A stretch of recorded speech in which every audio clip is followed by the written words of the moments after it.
애플이 아이폰 발효를 인정했네? 안녕하세요, 편안한 IT 리뷰 더신자입니다. 자, 오늘은 아이폰 15 프로맥스 일주일 사용기입니다. 벌써 일주일 하고도 좀 더 사용을 했죠. 여러가지로 이슈가 있었기 때문에 시간이 더 빨리 지나간 것 같은데 최근에 애플이 발열 이슈에 대해 인정을 했더라고요. 사용기 전에 내용을 한번 살펴볼게요. 포브스에 애플이 연락한 내용을 보면 아이폰에서 열이 오를 수 있는 몇 가지 조건을 확인했다고 합니다. 첫 번째는 새로운 아이폰을 설정할 때 마이그레이션으로 앱을 옮겨오고 사진을 다운받을 때 과열이 될 수 있다. 이거는 근데 좀 익숙한 거죠. 두 번째부터가 중요한데 iOS 17에서 일부 사용자에게 영향을 미치는 버그를 발견했다고 합니다. iOS 17을 올리고 나서 발열이 생기는 사람이 있고 아닌 사람이 있었는데 그런 걸 이야기하는 것 같아요. 이 문제는 소프트웨어 업데이트로 해결할 수 있다고 전했다고 합니다. 세 번째는 시스템 과부하를 가져오는 특정 앱이 있다. 그래서 최근에 업데이트를 진행했고 앱 개발자들과 협력하고 있다고 하네요. 이거는 인스타그램을 사용했을 때 발열이 생기는 이슈와 연관된 것으로 봐야겠죠. 이 문제는 9월 27일 업데이트로 일부 수정되었다고 합니다. 그래서 그런 건지 제가 9월 29일과 30일에 테스트할 때는 인스타그램 발열은 볼 수 없었어요. 제 건 원래도 없었던 것 같긴 한데 일단 애플의 주장을 요약하자면 iOS 17 소프트웨어 문제, 특정 앱의 문제라고 합니다. 소프트웨어 업데이트로 발열 문제가 해결될 수 있고 버그이기 때문에 업데이트 이후에도 성능 저하는 없을 것이다, 이렇게 전했다고 합니다. 업데이트가 되고 다시 확인을 해봐야 될 부분이 아닐까 싶고요. 단순하게 iOS 17 버전 버그라서 해결될 수 있다면 다행이고요. 아이폰 15를 드리는 구독자 이벤트 발표까지 얼마 남지 않았으니까요. 참여하실 분은 더보기란 구글 폼 링크로 참여해주세요. 자, 그럼 오늘의 원래 주제였던 아이폰 15 프로맥스 사용기를 이야기해보려 합니다. 가장 크게 달라진 점이라면 액션 버튼, 무게, 그리고 타입C 포트라고 볼 수 있겠는데요. 첫 번째, 액션 버튼. 저는 현재 액션 버튼에 단축어로 새로운 메모를 넣어두고 사용하고 있습니다. 여러가지 단축어를 넣어봤지만 메모 정도가 가장 유용한 것 같더라고요. 설정하는 방법은 설정, 동작 버튼, 단축어로 가셔서 새로운 메모를 등록해주시면 됩니다. 그럼 이제 좌측에 액션 버튼을 꾹 눌러서 바로 메모 작성을 할 수 있죠. 아이디어가 생각날 때 메모 앱 찾아서 켜는 것보다 이게 빠르니까 확실히 좋았고요. 메모를 한 것들은 바로바로 저장되고요. 잠금 화면에서도 가능하긴 한데 금방 꺼지더라고요.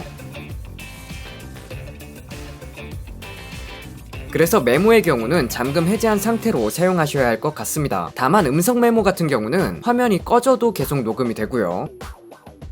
그리고 이전에도 영상에서 말씀을 드리긴 했지만 궁금해하실 분이 있을 것 같아서 말씀드리면 액션 버튼이 원래 무음 전환이 기본으로 되어 있거든요. 근데 이걸 저처럼 다른 것으로 할당을 했다. 그럼 무음 전환을 어떻게 하는지 궁금해하시더라고요. 이건 제어 센터를 내려서 새로 생긴 무음 전환 아이콘을 눌러주면 됩니다. 두 번째, 무게. 이번 프로 라인이 무게가 가벼워진 것도 가벼워진 건데 무게 배분이 괜찮더라고요. 전작 같은 경우는 위쪽으로 무게가 쏠려서 안정적이지 않은 느낌이라면 이번에는 들었을 때 무게 배분도 괜찮고 무게 자체도 줄어서 손에 부담이 확 줄어들었습니다. 프로맥스가 19g이 줄어들었는데 체감은 그것보다 좀 더 줄어든 느낌이에요. 저 같은 경우는 기존의 갤럭시 Z 폴드 5, 갤럭시 S23 울트라 이걸 메인으로 썼다 보니까 무거운 폰에는 좀 그래도 익숙한 편이거든요. 그냥저냥 무거워도 뭐 잘 쓰는데 그래도 역시 가벼워지는 게 좋긴 좋더라고요. 이번 프로맥스 무게 사용하는 동안 아주 만족스러웠습니다. 세 번째는 타입C 포트. 이거 진짜 너무 좋았습니다. 아이폰 유선 충전해야지 하고 라이트닝 찾다가 아 맞다, USB-C로 바뀌었지 할 때 그 기쁨을 이루 다 말할 수가 없었습니다. 아이폰 충전할 때 라이트닝 찾는 거 솔직히 너무 귀찮았거든요. 물론 저 같은 경우는 이제 대부분 맥세이프로 무선 충전을 하지만 뭐 어디 여행을 갔다 그런 경우는 유선으로 충전하는 경우도 꽤 있거든요. 이번에 타입C로 바뀐 게 진짜 너무 좋고 그냥 외부 저장 장치 연결 가능하고 모니터 연결 바로 가능하고 이런 게 지금까지 안 됐다는 게 좀 화나기는 한데 여튼 이번 아이폰 15에서 바뀐 점 중 체감이 꽤 되는 좋은 포인트입니다. 네 번째, 배터리. 이번에 배터리도 좀 걱정하는 분들이 많았어요. 배터리 광탈하는 거 아니냐, 그리고 또 발열 이슈도 있다 보니까 일반적으로 사용할 때 발열 있는 거 아니냐, 인스타 발열, 전화통화 발열 이런 거도 체크를 해달라는 분들이 있어서 그것도 체크를 해보고 배터리도 체크를 해봤습니다. 5G 환경에서 50% 밝기로 고정하고 아이폰 15 프로 맥스를 사용한 결과입니다. 일단 첫 번째, 유튜브. 일반적으로 FHD 영상을 많이 보실 테니까 FHD로 1시간 동안 시청을 해봤는데 1시간 후 100%에서 97%로 3% 감소했습니다. 발열 체크도 해봤는데 전면 31.2도, 후면 33.1도로 무난했습니다. 두 번째는 음성통화. 이것도 발열 이슈가 있었죠. 그래서 1시간 동안 음성통화를 진행해 봤는데 97%에서 91%로 6% 감소했고, 발열을 체크해보니 전면 30.5도, 후면 32.3도로 이것도 제가 가진 15 프로맥스에서는 딱히 온도가 올라가지는 않았습니다. 애플에서도 일부 사용자에게 발열이 생길 수 있다고 했으니까 아마 저는 운이 좋았나봐요. 세 번째는 원신. 그래픽 매우 높음, 렌더링 매우 낮음, 60프레임 메탈 FX 온 상태로 진행했습니다. 1시간 사용 후 91%에서 67%로 24% 감소했습니다. 게임 발열에 대해 궁금하신 분은 이미 자세하게 테스트를 해둬서 해당 영상 시청해주시면 감사하겠습니다. 네 번째, 크롬 웹브라우저 사용. 1시간 사용 시 67%에서 57%로 10% 감소했습니다. 온도는 전면 33도, 후면 35.1도로 측정되었습니다. 다섯 번째는 인스타그램 릴스 사용. 이것도 발열 이슈가 있어서 테스트를 해봤는데 최근 업데이트로 어느 정도 해결이 되었다고 하더라고요. 1시간 사용 시 57%에서 48%로 9% 감소, 온도는 전면 32.6도, 후면은 33.4도로 무난했습니다. 여섯 번째는 카메라. FHD 60프레임 사용. 1시간 후 배터리는 48%에서 24%로 24% 감소했습니다. 전체적으로 봤을 때 발열에 대해 크게 문제는 없어 보이죠. 이후에는 유튜브와 인터넷 릴스 정도 번갈아 가면서 배터리 테스트를 이어갔고요. 총 9시간 24분 사용시간을 보여주면서 폰이 종료되었습니다. 배터리 사용시간은 5G를 사용한 것을 감안해도 잘 나와주고 있었고요. 제가 한 테스트는 한 번도 쉬지 않고 연속 사용 테스트를 한 것이기 때문에 실사용했을 때는 이것보다 더 오래 사용이 가능할 거고, 또 게임을 풀로 돌린다거나 카메라를 풀로 돌린다거나 하는 경우가 아니라면 배터리는 아주 만족스럽게 사용할 수 있을 것 같습니다.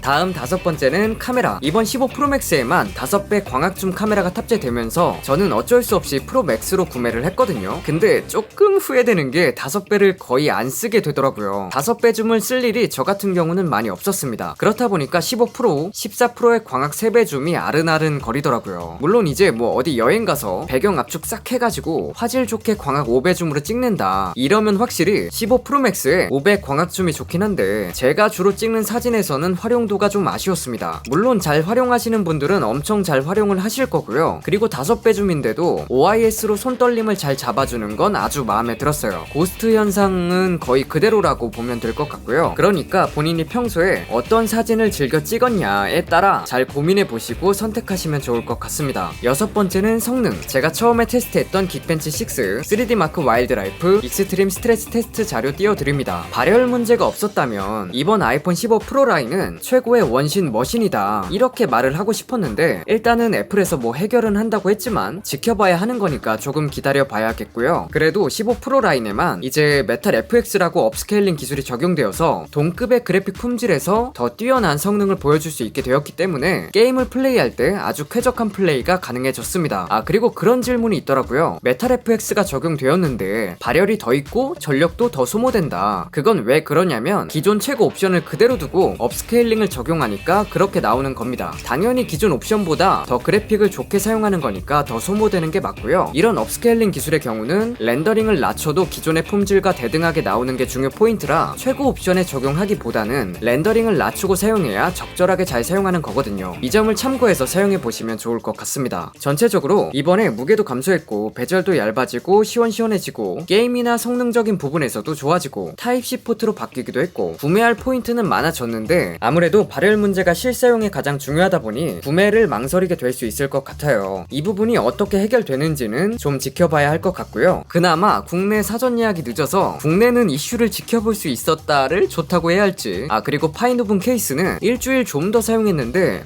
뭐 이렇게 자국이 남고 더러워진 건지 제가 정말 이런 거 조심조심 쓰는 성격인데도 이번 케이스는 영 마음에 들지 않습니다. 다음 영상도 기대해주시고 구독, 좋아요 눌러주시면 감사하겠습니다. 오늘 준비한 영상은 여기까지입니다.